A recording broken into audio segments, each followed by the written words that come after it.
All right, so today we're gonna be working on my Frankenstein is the name that I called it. 1995 Chevy Impala SS. Um, Shout out to Vice Grip Garage. I bought one of their stickers just because this is my official going to town rig. That is the theme for this car. As y'all seen in my last car, it was a full blown show car, airbags, LS swap, full custom interior. It was that car was so much. Four Giottos, 7-inch. I mean, I went completely crazy on that car. Problem with building a car like that is it loses the enjoy. You can't enjoy it like you want to. It looks awesome on the trailer. You know, put it on the trailer. Take it to a show, air it out. It sits there, people enjoy it, stuff like that. But trying to drive that thing down the road, especially where I live now, trying to drive that thing down here with this messed up road that I live, where I live now, it just, you know, it wasn't. And I sold it for other reasons than that, but it was just the car just got to a point where it wasn't enjoyable. I tell people all the time, man, it's exhausting driving that car, even driving 45 minutes to the south side for a car show. So after I sold it, I said if I ever got another one, I really wanted a stock black 96, clean, low miles, whatever. But that's not how I roll. I like to take things that look like absolute crap, that are just completely demolished, and bring them to life. So that's why I have this one. So anyway, I try to make these videos a little less winded and more to the point. I've fixed quite a few things on this car. I'll post a video in there of a picture of it. And if you go back to my short, you'll see how this car looked when I first got it. There was no front end. There was a rear end on it. Well, actually, no, the very first picture, there's no rear end. There's no interior. There's no motor. There's nothing. It's basically just a shell and a frame. And now it looks like how you see it now, fully running, driving car with most of the interior. So I fixed quite a few things on it. It stays under a car cover for the most part, mainly because of two things. I had this piece here was missing, so water would get down the door. I just got this from Ivan this weekend. I got a mirror, and then this window, the regulator is completely broken. So this window kind of just falls. I got a piece of cardboard kind of holding it in place. So we picked this up from Ivan, and I'm going to show you guys how to change this window regulator. And now I think I've done one or two of these already. It's not something I've done a lot, but I want to say I've done one or two of them. So I'm gonna go ahead and do this. So first thing, let's get set up. There's a few videos out there that show you guys how to get these door panels off. I'm not gonna do that. So this door panel's kind of just hanging on here because I got tired of it flopping around the back seat. So we'll just move that guy out the way.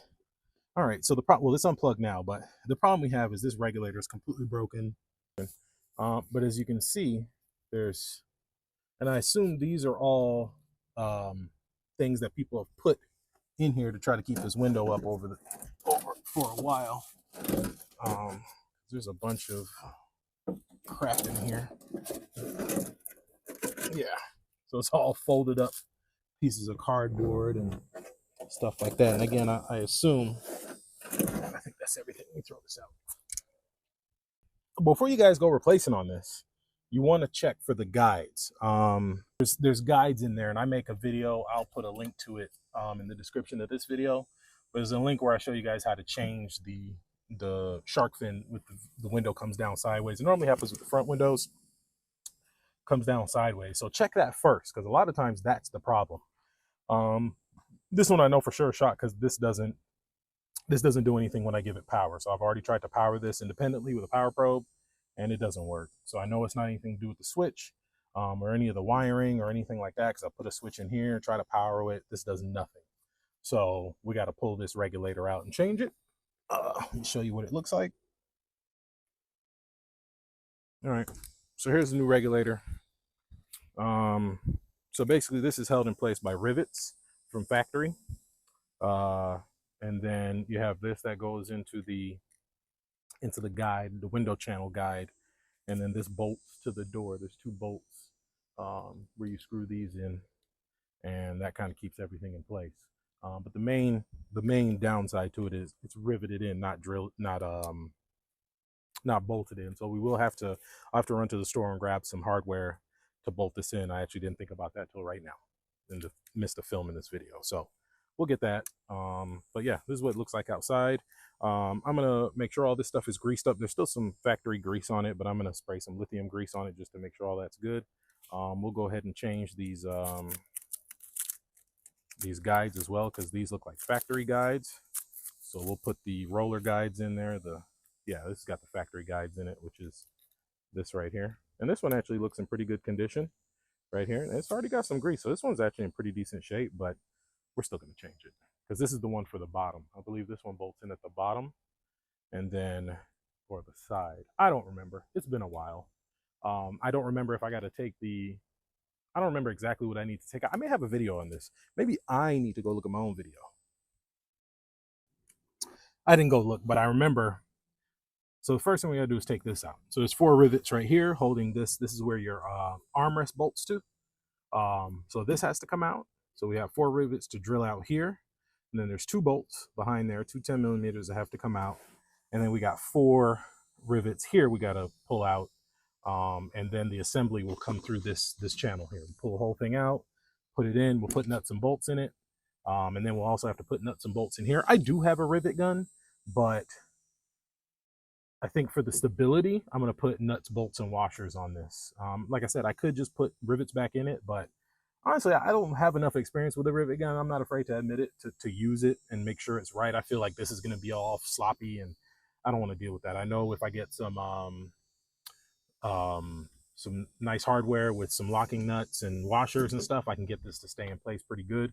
And same with these. I'm not going to rivet these back in. So these ones, I believe, if I remember correctly, I normally take these down with the angle grinder. Just get these down flush and then drill them through. And then these you can just drill out. So let me go get some tools, some safety equipment, and get this going. Literally right after I grabbed the drill, my iPhone got hot and shut off, and I filmed me drilling the bracket out, and didn't even realize that it had stopped filming until I had got up. So they came out pretty easily. I think it's a 7/16 drill bit and a decent drill, drilled right out. So we got that first bracket out. So now I'm gonna go ahead and start knocking these down with the angle grinder. Then we'll drill them out. So that's why I got the safety glasses on, because safety first. So basically all I want to do is get these grounded down enough to where I can get the drill bit through them, because right now they got that big piece on there. So we can pop this wiring off and move it out the way.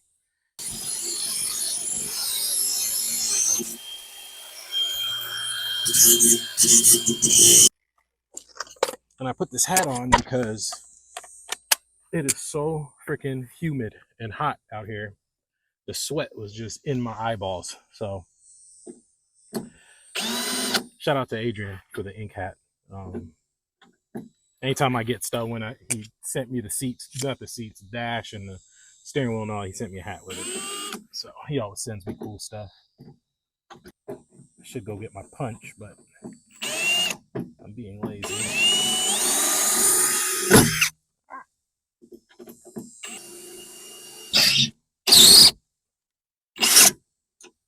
All right, so now that I've got off the struggle bus, we got it riveted out. I've got the rivets grinded down and drilled out. You are gonna hit the body a little bit. So if you're living somewhere with a lot of moisture and rust, you want to just hit that with some paint so it doesn't rust.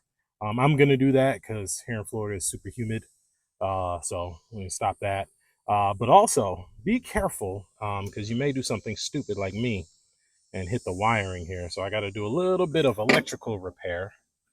I nicked these wires here, so we'll have to there we go, do a little cleanup on that. But that's an easy fix. I'll just get some pull the soldering iron out and fix that off camera or whatever. But so now that the rivets are drilled out, we got the armrest brace taken off, then we just got these 2 bolts. There's one here and one here, and that's why you have to take the armrest brace off, really for 2 reasons: to get to this other bolt, and the whole assembly is going to slide out from here. You see now, so that comes out. So you see this is broken. So when we're changing these guides, this is what breaks, and this is exactly what happens. They just split in half like that. So that's when we put the rollers in. So I think I have enough extra rollers in my toolbox to fix this. See, now it doesn't want to stay up. There we go. All right, so now we should be able to slide the. Oh, where's my screwdriver? I gotta unplug it. Sorry for the noise. All right, so we gotta unplug it. Pull that out there. The whole assembly should just slide right out through here. You have to flip it around. Pull it out. There we go. All right. So that's out. So that's the old one. Should have got everything set up before I started filming again. I gotta go back and see when this clip stopped filming because I'm outside and it's like a million, probably like 342.7 degrees out here. So my phone keeps overheating. So every time I try to film, it's like, oh, it's iPhone temperature, whatever. So I got to go put the phone in the fridge and then come back out. But I had it cooling off for a little bit. I just went to Ace Hardware, got some nuts, bolts, lock washers, and stuff to put this thing back in here. And I got all the associated tools that I will need to install this new thing. And actually, I need to get the, let me see. Yeah, I need to get, let me go get the guides, the window guides. Yeah, because these are broken. All right, so this is what you need. Dorman part number 74444. These are the window regulator guides. Fits GM. I've done a couple videos on them. I think the video that has the more in depth would be the shark fin video. So I'm not gonna go too much in depth with this one. I'm just gonna toss these in real quick off camera. I may show you guys a little bit of it. But nah, probably I'll just toss these in and then we'll get back to putting the regulator in. All right, they're in. Just that quick. That is the magic of cinema. So let's get this new regulator in. It's nice and hot because it's been sitting in the sun, so that's fantastic. Ideally, I'd want to change this one too, but I don't have any more of the 7444, so this one looks like it's in okay shape, so we'll leave that one alone for now. So let's get this in here and in place. Oh, come on. So actually, this needs to go back up. I might be able to sneak it in here. So that goes in.